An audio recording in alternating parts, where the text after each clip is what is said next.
আসসালামু আলাইকুম শাইখ ওয়ালাইকুম সালাতুল্লাহ। আমি যখন সলাত আদায় করছিলাম তখন তাশাহুদের বৈঠকে আঙুল নাড়াচ্ছিলাম। ঠিক সেই মুহূর্তে আমার মেয়ে বয়স 8 মাস আমার আঙুলটাকে চেপে ধরেছিল। এই জন্য আমার হাসি পেয়ে যায়। এই কারণে কি আমার সলাৎ ভঙ্গ হবে জানাবেন। হাসি হচ্ছে 3 রকম। মুচকি হাসি, তাতে সলাতে ক্ষতি নেই।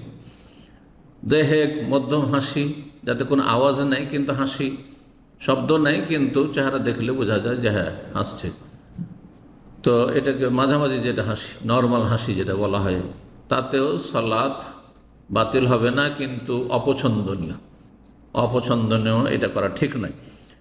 আর কাহা অট্ট হাসি, হা হা হা হা হা করে যদি হাসে তাহলে তাতে সালাত বাতিল হয়ে যায়, উজু নষ্ট হবে না। হানাফি মাযহাবে কাহা দিলে উজু নষ্ট হয়ে যাবে।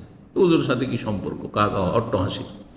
তবে যা হাসি দিলে নাকি নিতম্ব ঢিলা হয়ে যেতে পারে আর বায়ু নির্গত হইতে পারে, এটা হচ্ছে হানাফি ফিকহের কথা। কিন্তু কোনো দলিল নাই যে অট্ট হাসি দিলে উজু নষ্ট হবে, তবে সালাত নষ্ট হয়ে যাবে। তো যদি অট্ট হাসি না দিয়ে থাকে তো সালাত নষ্ট হবে না।